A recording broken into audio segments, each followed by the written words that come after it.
Hi everyone, my name is Alina Grace, and I'm 31 years old. I live in the city of Istvan, a vibrant place known for its mix of historic charm and modern energy. I've spent the last 10 years as the exhibit director at the prestigious Istvan Center for Contemporary Arts. Art is not just my profession, it's the rhythm of my life. Every canvas, every brushstroke speaks to something deeper inside me. On a chilly winter afternoon, as wind rattled the tall windows of the museum, I stood before our latest gallery display, adjusting the final pieces of an exhibit I had poured my heart into for months. My deep emerald scarf flowed gently around my neck, blending with the colors of the abstract collection behind me. As I stepped back and took in the full arrangement, a quiet whisper escaped my lips. Perfect. It was in that moment I felt the alignment of vision and reality, a rare and precious thing in both art and life. I had come a long way. Raised in a modest apartment in Istvan South End, it was my mother, Melanie Grace, who shaped my early love for art. She worked double shifts, teaching during the day at a public school and waiting tables at night. Yet she always found time to sit with me at the kitchen table, sketching, laughing, showing me how creativity could be a sanctuary. We never had much, but we had joy, imagination, and an unshakable bond. That was more than enough. Just as I began reviewing the lighting layout for the Mura exhibit, my colleague Joanna poked her head in through the door to the office gallery. Alina, there's a call waiting for you. It's about the upcoming Dolmen showcase. I nodded, replying, I'll be right there, as I reached for my phone, already buzzing with a message. It was from Julian Hale, my boyfriend of nearly 3 years. Dinner tonight? I made reservations. Can't wait to see you. His text made me smile. I had met Julian at an arts fundraiser for underprivileged students, a man who stood out not just because of his sharp suit and striking presence, but because, amidst all the noise, his eyes were fixed on me, on my words, on the passion in my voice as I spoke about art. He later told me, when you talk about art, Alina, it's like you're casting a spell. That was our beginning. A meeting of minds and hearts, so I thought. Julian Hale worked as a strategic advisor for one of Istvan's top tech investment firms. He was a man who turned heads in every room, yet somehow, he made me feel like I was the only one who existed when we were together. He admired my work, praised my dedication, and listened with genuine interest whenever I rambled on about emerging artists or obscure painting techniques. I loved his ambition and warmth, and I thought we had something rare and solid. But there was one presence that lingered over our relationship like an unwelcome shadow, his mother, Vivian Hale. A widow of wealth and pride, Vivian was the very definition of Istvan high society. With her pristine pearls, sharp cheekbones, and stony poise, she moved through her circles with an air of untouchable authority. The Hale name held weight in the city, and Vivian was determined to protect that legacy, especially when it came to her only son's future. The first time I met her was 6 months into my relationship with Julian. He invited me to a private family dinner at their estate in Northgate, an upscale neighborhood known for its iron-gated driveways and classical mansions. I remember arriving with a carefully chosen dress, simple makeup, and nervous energy buzzing through my chest. Dinner was served on fine porcelain under the gaze of oil-painted ancestors lining the dining room walls. Vivian sat at the head of the table like a queen in her domain, barely touching her meal as she evaluated me with eyes that gave nothing away. So, Alina, she said, her voice smooth and practiced, you're from the South End, I believe? Yes, I answered with a smile, born and raised near Mapleton Street. She nodded slowly, her silver fork glinting under the chandelier. How unique. The South End has quite the character. There was something in her tone, polite, yet dripping with condescension.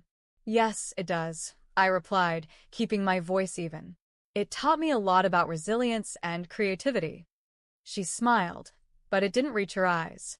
Well, a lady's grace can bloom in any soil, with the proper pruning. That night, the message was clear. To her, I was an outsider, someone unfit for the world she had carved out for her son. Julian, ever the optimist, dismissed her remarks. She's just old-fashioned, he would say with a chuckle. She'll come around once she gets to know you. But as time passed, it became obvious that Vivian wasn't going to come around. She didn't want to. Vivian's disapproval didn't stay hidden for long. At first, her comments were subtle, questions about my wardrobe, remarks about my humble beginnings, gentle suggestions that I might be more comfortable with simpler things. But with time, those digs grew sharper, and her elegance became a weapon. At a family brunch, she once looked me up and down and said, "That's a lovely dress, dear."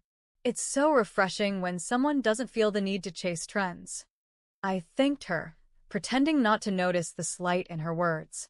Another time, as we discussed wedding venues, she tilted her head and asked, "Do you think your side of the family would feel comfortable in a place like the Langford estate? It might be overwhelming." She was always careful, never loud, never vulgar, but her poison came sugar-coated, and I was the only one who could taste the bitterness. Julian stayed supportive, though often naive. "She just needs time," he'd say. "You know how she is, she values tradition and appearances. She doesn't mean anything by it." But she did. And I knew it. The moment I truly saw Vivian's real nature was the night Julian proposed. He knelt on the rooftop of our favorite restaurant, Istwin's skyline glittering behind him. His voice was soft and full of love as he slipped a delicate diamond ring onto my finger. It was everything I had hoped for. That joy, however, was quickly followed by a familiar anxiety. I could already picture the icy smile that would greet this news, the one that said, "This isn't part of the plan." Sure enough, at the formal engagement party a week later, Vivian approached me during a quiet moment by the dessert table. With guests mingling and laughter echoing in the background, she leaned close, her voice low enough for only me to hear. "Are you truly ready for this, Alina?" she said. "Becoming a Hale isn't just about wearing a ring. It's about responsibility, refinement, legacy. You were not exactly groomed for this world." Her words landed like stones in my chest, but I kept my face neutral. "I love Julian," I said calmly, "and he loves me. That's the only legacy that matters." She smiled, a tight, polished thing. "We'll see." Later that night, I called my best friend, Camille, someone who had known me since college. After I recounted everything, she was quiet for a moment before speaking. "You need to protect yourself, Alina," she said. "Record her. Document it all. If she's going to play dirty, don't let her get away with it." I hesitated. It felt underhanded. But after everything Vivian had said, after the look in her eyes when she spoke those words, I knew Camille was right. If the truth had to come out, I wanted to be ready. So I started keeping my phone close, recording whenever I suspected her mask might slip. And Camille, ever clever, helped me plant a few discreet cameras during family gatherings. Vivian, thinking herself untouchable, didn't hold back when Julian wasn't around. "You're just a phase," she once hissed while helping me pick a table layout. "A novelty. Julian will grow out of you. I can't imagine someone like you representing our family at public events. You might play dress up in silk, but it doesn't hide where you come from." I didn't respond. I let the camera capture every word. Because I wasn't just enduring her anymore. I was preparing. As the wedding day drew closer, Vivian's behavior intensified. It was as though she sensed she was running out of time to sabotage the union. She questioned every decision I made, from the guest list to the flowers to the seating arrangements. When I suggested a particular band that Julian and I both loved, she wrinkled her nose and said, "Do they even play anything appropriate?" We wouldn't want to turn the reception into a street performance. Every meeting, every interaction became a test of endurance. My patience, though worn thin, held. I kept recording, kept smiling, kept going. Then came the dress fitting. Vivian had insisted on joining me to lend a hand, though I suspected her true intention was to make sure I didn't choose anything she deemed unworthy of the Hale name. I had selected a beautiful ivory gown, simple, elegant, and adorned with lace from my mother's wedding dress, something that meant the world to me. As I stepped out of the dressing room, Vivian's eyes scanned me head to toe. Her smile was quick and cold. "Well," she said, "it's quaint. Though I suppose it suits your roots." I turned to the consultant to ask about the veil, ignoring her completely. But when I turned back, Vivian was holding part of the train between her fingers. "This lace," she murmured. "Is it vintage or just old?" I stepped forward quickly. "It belonged to my mother." Vivian dropped it like it burned her. "Ah, sentimental. How charming." That night I cried. Not because of what she said, but because I knew this wouldn't stop unless I made it stop. And I knew exactly when I would do it, at the wedding. Camille and I finalized our plan. The laptop, the projector, the timing. Everything was ready. The night before the ceremony, Camille came over with wine and an armful of calm. "Are you sure you want to go through with this?" she asked. "I have to," I said. "Not just for me. For Julian. He needs to see who she really is. And he needs to see me standing tall, not bending." Camille squeezed my hand. "Then let's show them the real Alina Grace." I went to bed with a storm in my heart, but not fear. It was resolve. The morning of the wedding arrived with crisp spring air and soft sunlight pouring into the suite I'd reserved at the Istvan Grand Hotel, just across from the gardens where the ceremony would take place. I stood by the window, sipping tea, watching the early morning stillness slowly fade as the city stirred to life. It was supposed to be the happiest day of my life, and in many ways it was. But I also knew it would be the hardest. Inside the suite, my mother, Melanie, moved with quiet focus, pinning delicate white flowers into my hair. Her hands trembled slightly, and I knew it wasn't because of age. She was trying not to cry. "You look like something out of a painting," she said softly, smiling through glassy eyes. "Your father, he would have been so proud today." I held her hand and nodded. "I know. You did both your parts beautifully." Just then, my younger sister Sophie walked in, barefoot and holding a flute of orange juice. Time check. 1 hour till ceremony. Bride still stunning, weather still perfect, chaos level minimal so far. We all chuckled, but there was tension behind our laughter, a silent understanding between the three of us. Vivian might not let this day go by without trying something. Still, I wasn't afraid. I felt strangely calm, prepared. "You ready?" Sophie asked, handing me the bouquet I had chosen myself, a mix of wild peonies, roses, and forget-me-nots. I took a breath. Let her try. The ceremony itself was dreamlike. The garden chapel, lined with blooming white tulips and arching vines, was a breathtaking vision. When I walked down the aisle on my mother's arm, my father's absence filling the space with silent weight, I saw Julian standing at the altar, his face a blend of joy and wonder. Our eyes met, and he gave me a look I had seen only once before, the night he first told me he loved me. Unwavering, sincere. Vivian sat in the front row in a tailored ice blue gown, her hands folded, her face unreadable. I didn't look at her again. The vows went smoothly. The kiss was everything I had hoped for. And for a while, it felt like nothing could go wrong. Then came the reception.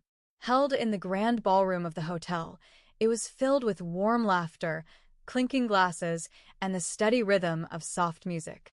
Camille floated around with her discreet camera equipment, quietly capturing footage, but her eyes were watchful. She was ready. As guests enjoyed dessert, Vivian stood up, raising her glass for a toast. I felt my shoulders stiffen. "Here it comes." Vivian Hale's voice rang out clear and measured as she raised her crystal glass of espresso martini. "Ladies and gentlemen," she began, "thank you for joining us on this most meaningful day, the wedding of my son, Julian." Her posture was regal, her tone carefully composed. Around the ballroom, the clinking of cutlery and light chatter faded into silence. She continued, speaking with the calculated grace of someone accustomed to commanding attention. "Watching Julian grow into the man he is today has been the great honor of my life. Brilliant, focused, a leader, a man of heritage." Her eyes swept over the room before pausing on me. "And I must admit," she added, her voice sharpening like a blade, "when I first heard of Alina, I was surprised. A woman from such a different world. One shaped not by legacy, but by struggle. Not by privilege, but by perseverance." I kept my expression neutral, even as the room began to shift with subtle discomfort. She is, Vivian continued, certainly not what one expects when envisioning the future of the Hale family. I saw Julian begin to rise beside me, but I gently placed my hand on his arm, keeping him seated. My other hand stayed ready by my side. I wasn't going to flinch. Vivian raised her coffee cup this time. No more champagne, no more subtlety. But perhaps there is value in contrast. In letting new shades enter the family portrait, she walked slowly across the ballroom toward me.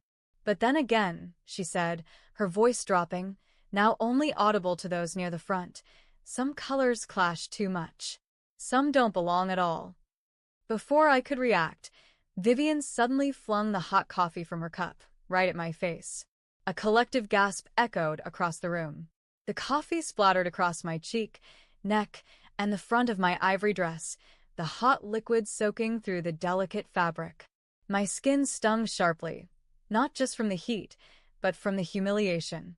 The gown, my mother's lace, was ruined, stained brown and dripping in front of 150 horrified guests. I didn't cry. I didn't scream. I looked directly at her.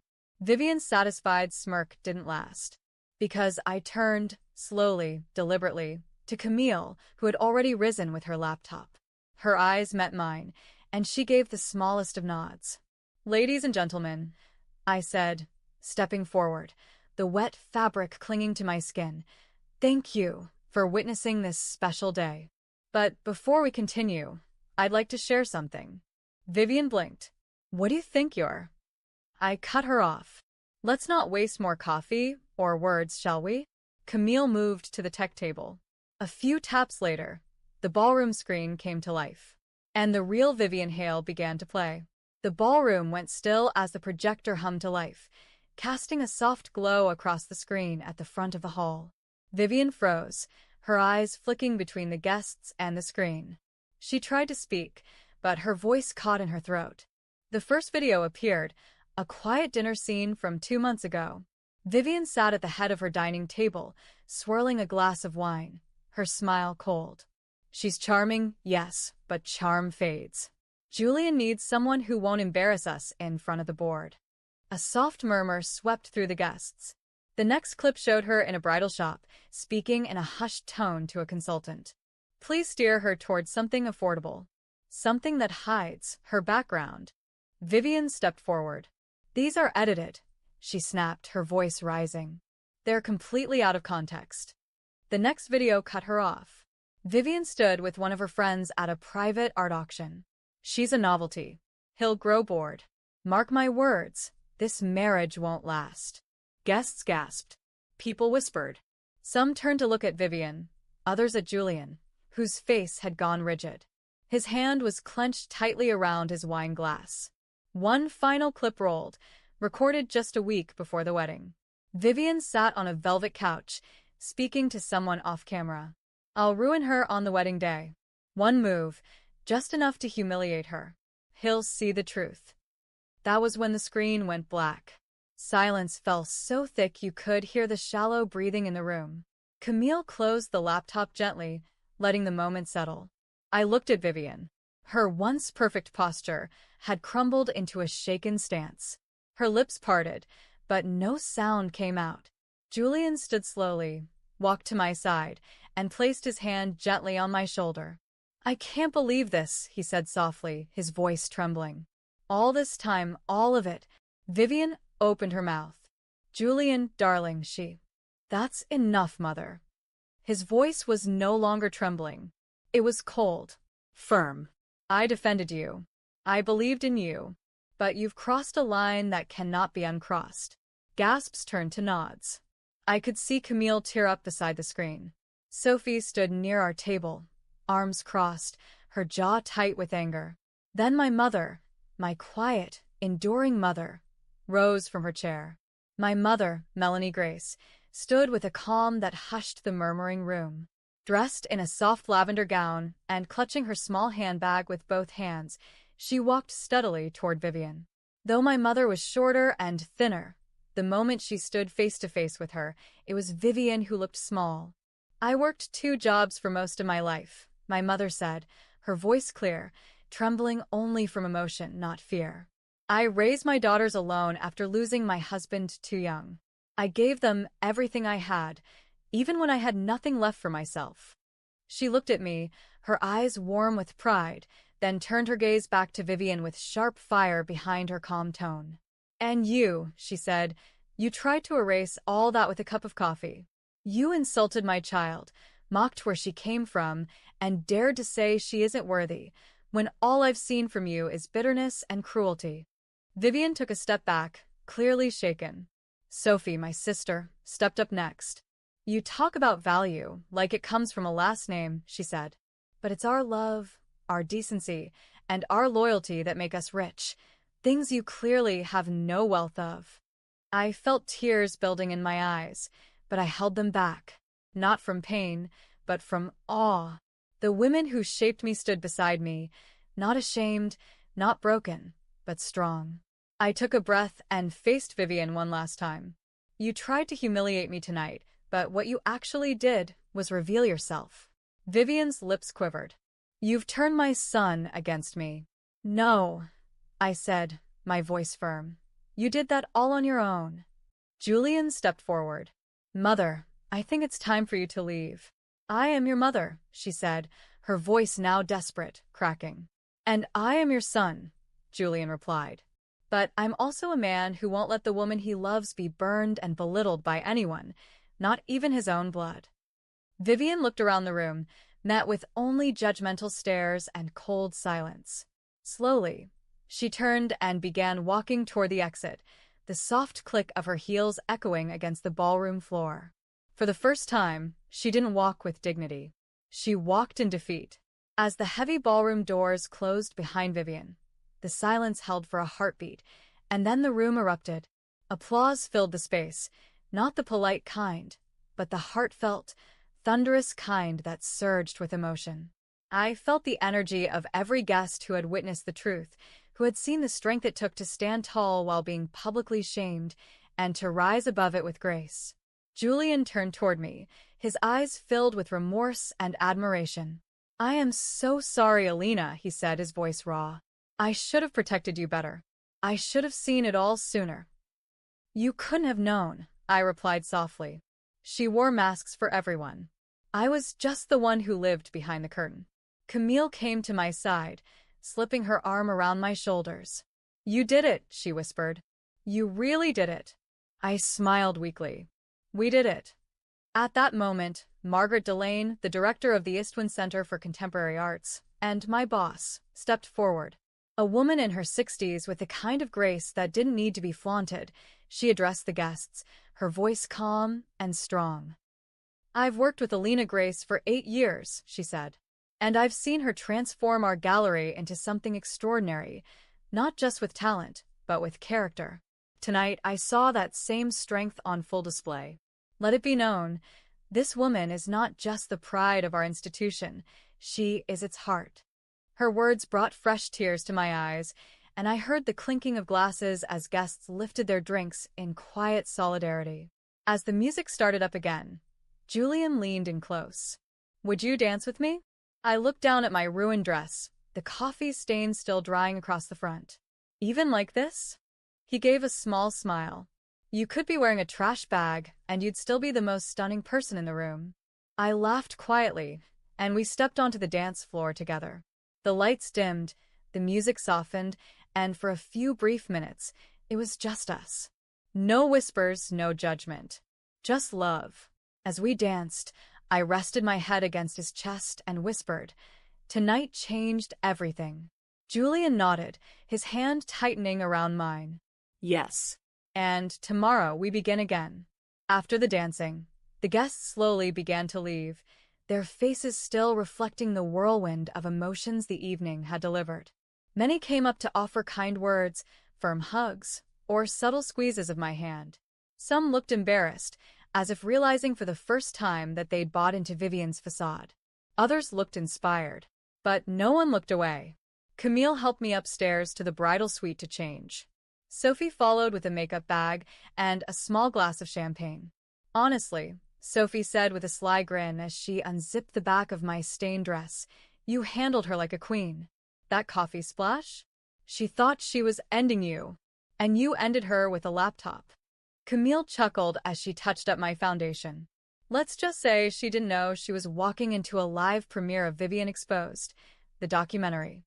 I smiled as they worked around me. The second dress I slipped into was simpler, smooth silk, a soft neckline, no lace. But it felt just as right.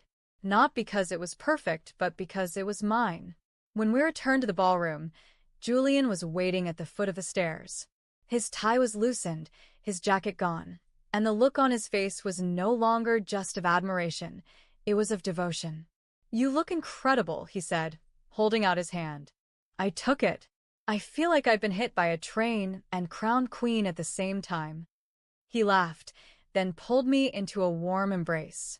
Let's go home soon. It's been enough for one day.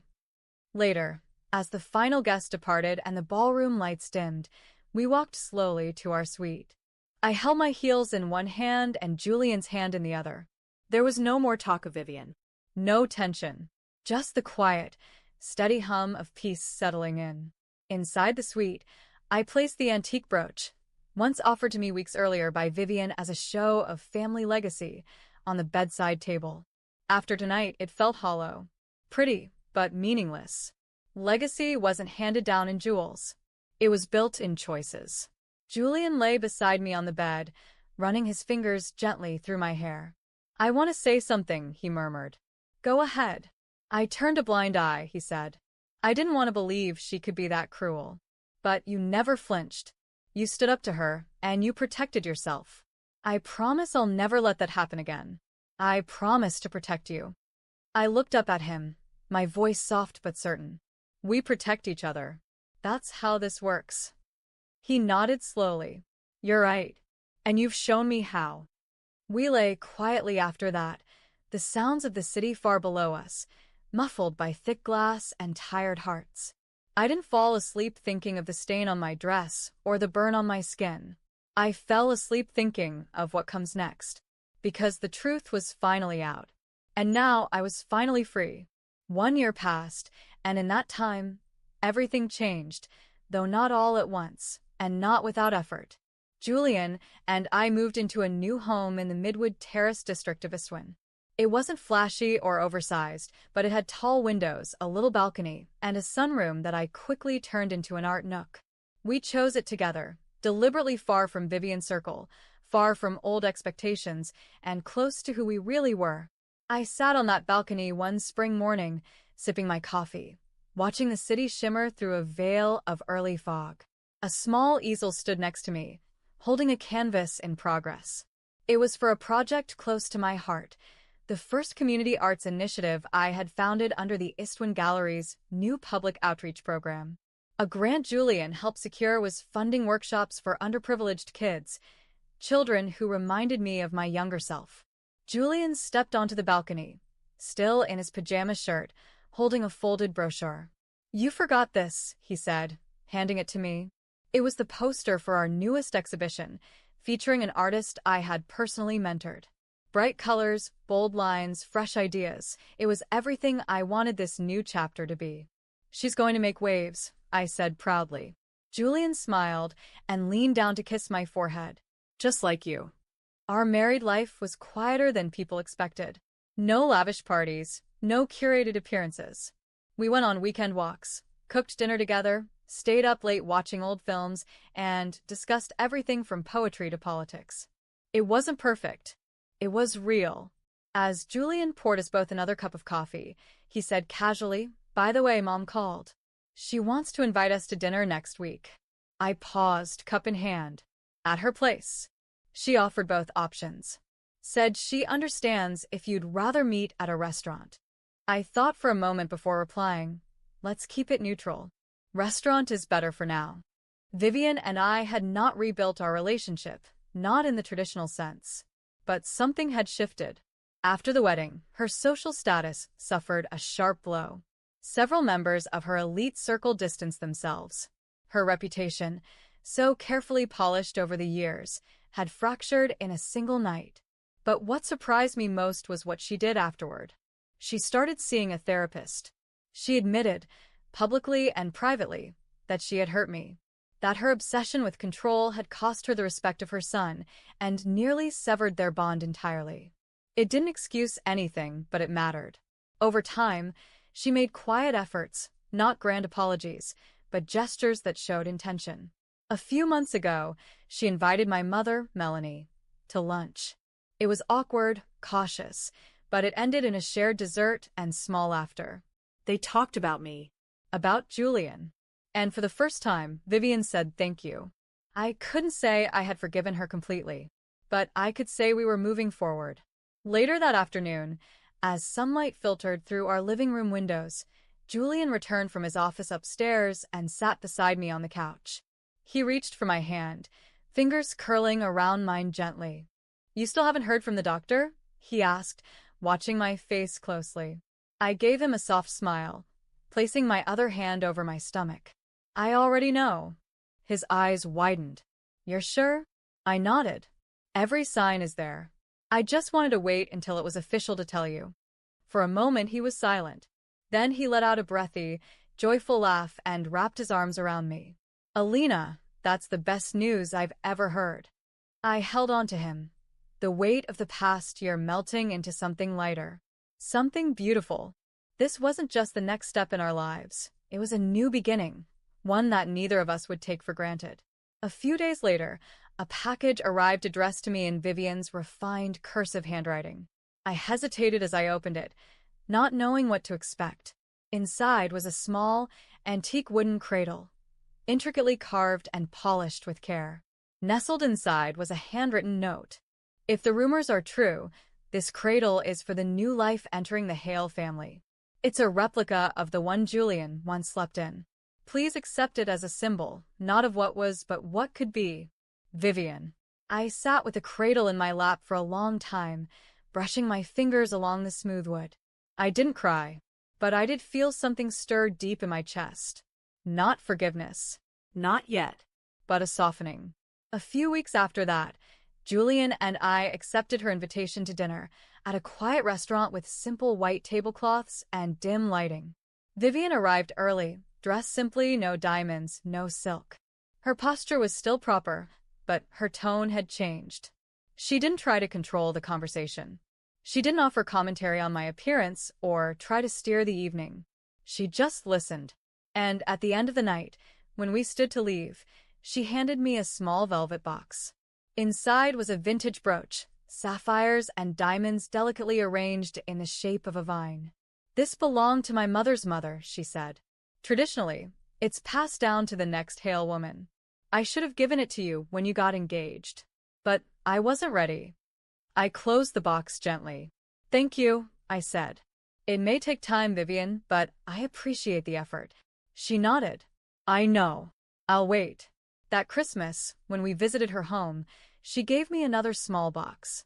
Inside was a matching pin, smaller, softer, clearly made for a child. I looked up, and she simply smiled and said, "For the next generation of Hale women." Julian squeezed my hand, and that was the moment we told her. We were expecting twins. A year later, I stood on the balcony of our home in Midwood Terrace, cradling a cup of warm tea in one hand and watching the skyline of Istwin stretch into the distance. The city buzzed below, but up here, there was peace. Inside, the sound of soft coos and tiny feet pattering across the living room rug made my heart swell. Our twin daughters, Liana and Esme, had just turned 6 months old. They were bundles of curiosity, giggles, and chaos. Every day with them felt like a masterpiece being painted in real time. Unexpected, messy, beautiful. Julian walked out with one of the babies nestled in his arm and kissed the top of my head. "She fell asleep on my shoulder again," he said softly. "She's smart," I said, grinning. "She knows her dad's the coziest pillow in the house." We sat together for a while, just watching the morning grow. This life we had now, it was ours.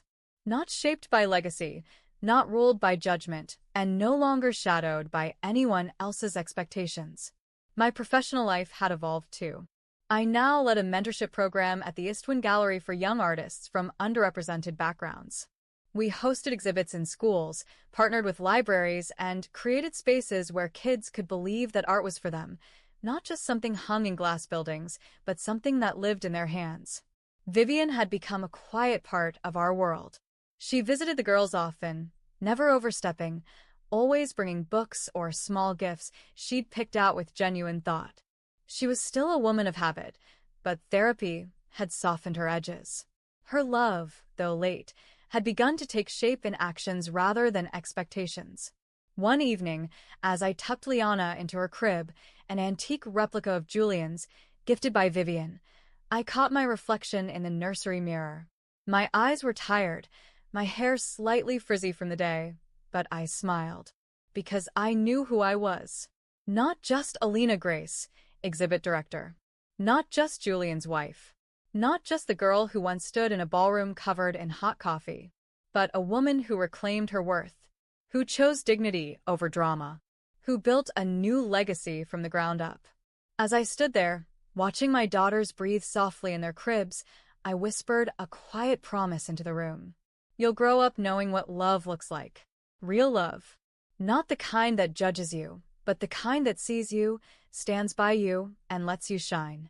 And I meant every word.